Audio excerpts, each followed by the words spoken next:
दोस्तों अभाज्य संख्या किसे कहते हैं? अभाज्य संख्या के दोस्तों दो फैक्टर होते हैं। एक एक होता है और एक खुद वह संख्या ही होती है। ठीक है, अगर दो फैक्टर हैं तो अभाज्य संख्या है। अभाज्य संख्या कौन कौन से होती है दोस्तों?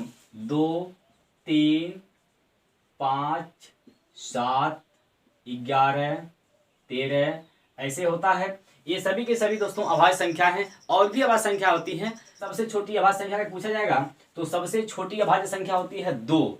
सबसे छोटी अभाज्य संख्या 2। और कौन सी अभाज्य संख्या जो सम है वह भी 2। सबसे छोटी अभाज्य संख्या 2 और सम अभाज्य संख्या भी 2 होती है। तीन संख्या दोस्तों याद रखिएगा, तीन ऐसे पेयर हैं 3, 5 और 7 का, जो यह क्रमागत अभाज्य संख्याएं होती हैं। इनके बीच का गैप दोस्तों समान होता है, यहाँ भी 2, यहाँ भी 2। तो जब गैप समान होगा तो इसे क्रमागत संख्या बोला जाता है।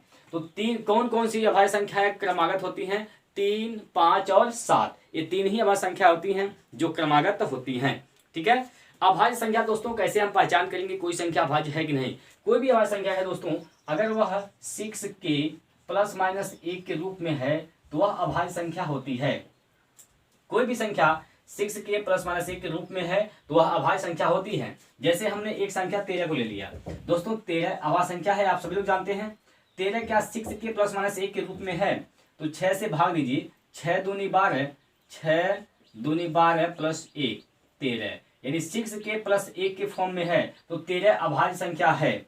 लेकिन दोस्तों 6k ±1 के फॉर्म में कोई भी संख्या है तो यह जरूरी नहीं है कि वह अभाज्य संख्या ही होगी। जैसे एक संख्या है 25, इसे 6 से भाग दें, 6 चौक 24 और प्लस 1, यानी 6k +1 के फॉर्म में 25 भी हो रहा है, लेकिन 25 अभाज्य संख्या नहीं है। ठीक है दोस्तों, अगर 6 कोई भी संख्या 6k ±1 के फॉर्म में है तो अभाज्य संख्या है, लेकिन ये जरूरी नहीं कि 6k ±1 के फॉर्म में हो तो वह अभाज्य संख्या ही होगी, यह जरूरी नहीं है दोस्तों।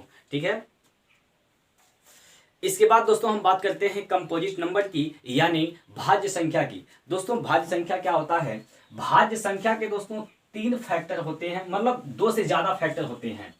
भाज्य संख्या के दोस्तों 2 से ज्यादा फैक्टर अगर हैं तो वह भाज्य संख्या होगी। यानी 3 फैक्टर हो सकता है, 4 फैक्टर हो सकता है, 5 फैक्टर हो सकता है। ये सभी के सभी अगर ऐसे फैक्टर हैं, यानी 2 से ज्यादा फैक्टर होते हैं तो वह भाज्य संख्या कहलाती है।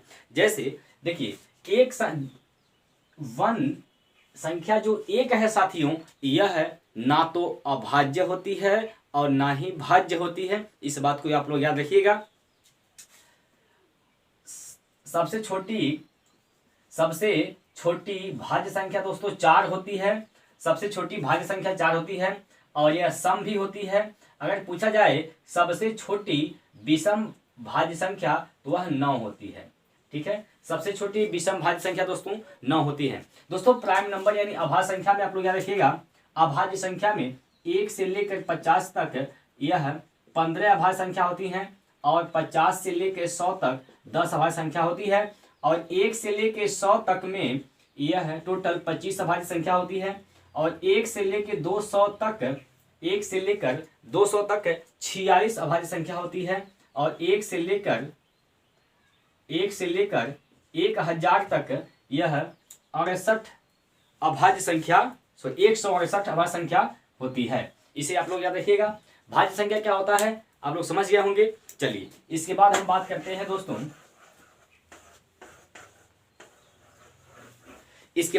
बात करते हैं को प्राइम नंबर की। को प्राइम नंबर दोस्तों, को प्राइम नंबर किसे कहते हैं? को प्राइम नंबर उसे कहेंगे दो संख्या ऐसी हो जिनका मौसा 1 हो। दो संख्या ऐसी हो जिनका HCF यानी मौसा अगर 1 है वह को प्राइम नंबर होगा। जैसे 13, 15, इन दोनों का मौसा क्या होगा? 13 और 15 का मौसा 1 होगा, तो 13 और 15 को प्राइम नंबर हैं। ठीक है, जैसे और ले लीजिए कोई भी संख्या 25, 37, यह भी इन दोनों संख्याओं का मौसा 1 होगा, तो 25 और 37 भी को प्राइम नंबर हैं। ठीक है, समझ गए होंगे को प्राइम नंबर किसे कहते हैं। इसके बाद हम बात करते हैं दोस्तों ट्विन प्राइम नंबर का। Twin prime number. दोस्तों ट्विन प्राइम नंबर किसे कहते हैं? ट्विन प्राइम नंबर दोस्तों दो संख्याएं ऐसी हों जिनके बीच का गैप 2 हो। दो संख्याएं ऐसी हों जिनके बीच का गैप अगर 2 होगा तो उसे ट्विन प्राइम नंबर कहा जाता है। जैसे 13, 15, इन दोनों के बीच का गैप क्या है? 2 है, तो 13 और 15 ट्विन प्राइम नंबर होगा। ठीक है, और 25, 27 इन दोनों के बीच का गैप भी कितना है? 2 है, तो 25, 27 भी ट्विन प्राइम नंबर है। ट्विन प्राइम नंबर आप लोग समझ गए होंगे दोस्तों, ऐसा मैं विश्वास करता हूं। इसके बाद हम बात करते हैं साथियों परफेक्ट नंबर, पूर्ण संख्या। परफेक्ट नंबर क्या होता है? परफेक्ट नंबर दोस्तों पूर्ण संख्या। परफेक्ट नंबर किसे कहेंगे दोस्तों? कोई भी संख्या लेंगे हम, कोई भी संख्या ले लेंगे और उस संख्या का फैक्टर कर देंगे। उस संख्या का फैक्टर खुद उस संख्या भी होती है, लेकिन उस संख्या को छोड़कर बाकी जितने भी फैक्टर होंगे सभी को जोड़ने पर अगर उस संख्या के बराबर आता है तो वह संख्या परफेक्ट होगी। जैसे एक संख्या 6, 6 का फैक्टर 6 किससे किससे कटेगा? 1 से कटेगा, 2 से कटेगा, 3 से कटेगा, उसके बाद खुद अपनी संख्या यानी 6 से कटेगा।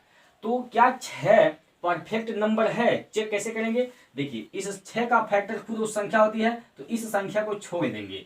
बकिया जितने भी संख्या बचा 1, 2, 3 इसको जोड़ने पर अगर इस 6 के बराबर आ गया तो यह 6 जो संख्या है यह परफेक्ट संख्या होगी। देखिए जो ये 3, 2, 5 और 6, 3, 2, 5 और 1, 6 इसको जोड़ने पर 6 आ रहा है, इस संख्या के बराबर आ रहा है, तो इसका मतलब 6 परफेक्ट संख्या है। 6 क्या है दोस्तों? परफेक्ट संख्या है। एक संख्या 28 का लेते हैं दोस्तों। 28 का इसका फैक्टर करिए। 1 होगा, 2 होगा, 4 होगा, 7 होगा, 14 और खुद वह संख्या अपनी फैक्टर होती है यानी 28 भी होगा। तो इस संख्या को छोड़ दीजिए। 28 यानी खुद वही संख्या है, तो इसको छोड़ दीजिए। बाकिया जितने भी संख्या बचे, जितने भी फैक्टर बच रहे हैं, इसको जोड़ने पर अगर 28 आया तो 28 परफेक्ट संख्या है। जोड़ लीजिए। 14, 7, 21, 4, 25 और 25, 3, 28। जोड़ने पर 28 आ रहा है, जोड़ने पर 28 आ रहा है, तो इसका मतलब 28 भी परफेक्ट संख्या होगी, परफेक्ट संख्या होगी। ठीक है दोस्तों, अगर वीडियो अच्छा लगा है तो लाइक कर दीजिएगा, चैनल को सब्सक्राइब करके घंटी वाला बटन दबा लीजिएगा। नमस्कार।